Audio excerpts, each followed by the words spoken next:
Hello everyone, মই অখিম currently BSc first year student at Tezpur University.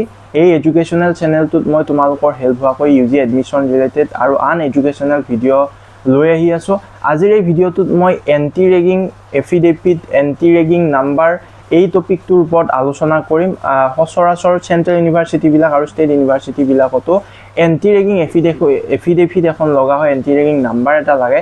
এটো তোমালোকে কেনেকৈ পাবা কি আসলতে এই বস্তুটো অকনমান সময় খৰচ কৰিলে হোৱা বস্তু 5-6 মিনিটত ওলাই যায় বস্তুটো অনলাইনত ওলোৱা বস্তু কিন্তু বহুতৰ এটো ডাউট থাকে গতিকে আহক মই এই ভিডিঅটো তোমালোকক গোটেই কথাখিনি ভালদৰে বুজাই দিও। প্ৰথমতে তোমালোকে গুগলত গৈ anti ragging affidavit ওয়েবসাইট বা anti ragging affidavit বুলি মাৰিলে তোমালোকৰ ওচৰত এনেকুৱা এটা পৰ্টেল ওপেন হৈ যাব, এনেকুৱা এখন ইন্টাৰফেস দেখিব পাৰিবা আৰু মই মোৰ ডেসক্ৰিপচনতো ইয়াৰে লিংকটো দি দিম।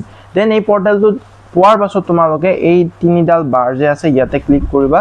দেন তোমালোকে ৰেজিষ্টাৰ কৰিবা, প্ৰথমবাৰৰ কাৰণে যিবিলাকে কৰিবা ৰেজিষ্টাৰ মাৰিবা। দেন ইয়াতে গলা গৈ তোমালোকক যদি কলেজৰ কাৰণে লাগে কলেজ লাৰিবা, দেন ইউনিভাৰ্সিটিৰ কাৰণে লাগিলে ইউনিভাৰ্সিটিত লাৰি দিবা। এতিয়া মই ইউনিভাৰ্সিটিত লাৰিছো, লাইক মই এনেকুৱা কৰিছো যে মই তেজপুৰ ইউনিভাৰ্সিটিৰ কাৰণে এন্টি ৰেগিং বনাব লাগে।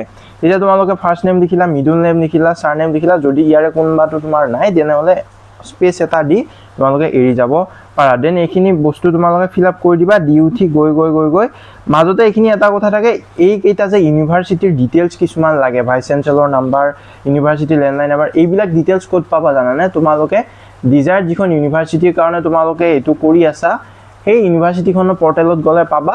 আৰু তেজপুৰ ইউনিভাৰ্সিটিৰ কাৰণে তোমালোকৰ ইজি হোৱাকৈ মই ডেসক্ৰিপচনত তোমালোকৰ তেজপুৰ ইউনিভাৰ্সিটিৰ এই ডিটেইলছখিনি মই তোমালোকক দি দিম, তাতে গৈ তোমালোকে পাৰিবা। দেন গৈ ইয়াতে এইকেইটা বক্স ক্লিক কৰি তোমালোকে যাবা, গৈ উঠি এখিনি কৰি সাবমিট ফৰ্ম মাৰি দিবা। ঠিক আছে, গলা গৈ তাতে গৈ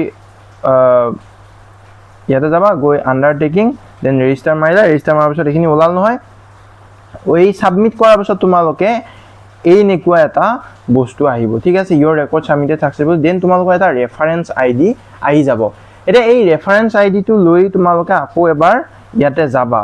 ঠিক আছে, ইয়াতে গৈ এই তিনিটা ক্লিক কৰিলা, আন্ডাৰটেকিং, দেন ডাউনলোড তোমালোকে মাৰিবা। ডাউনলোড মাৰি ৰেফাৰেন্স নাম্বাৰ, ইমেইল আৰু মোবাইল নাম্বাৰ দি সাবমিট মাৰিলে নেক্সট তোমালোকৰ এটা বস্তু ওলাব, এইখনে হ'ল affidavit, anti ragging affidavit.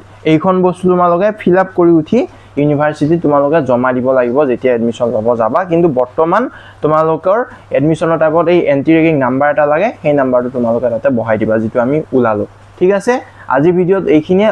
Educational কন্টেন্টৰ কাৰণে আগলৈ তোমালোকক হেল্প কৰি থাকিম। এই চেনেলটো সাবস্ক্ৰাইব কৰি ল'ব পাৰা।